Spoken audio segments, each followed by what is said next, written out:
So we got this new router bit. So this is you use it with a template for hinges, for, to make grooves, whatever you want to use it. Usually we use it for hinges.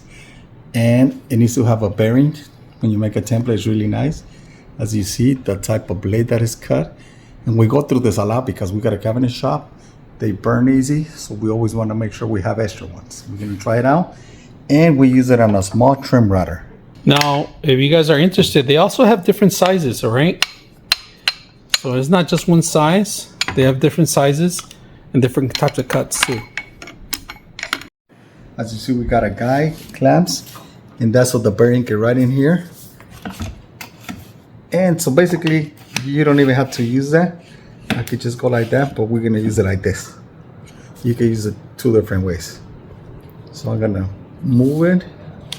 I'm gonna put away my bearing because for what we're doing, we're gonna make a groove. Just to demo.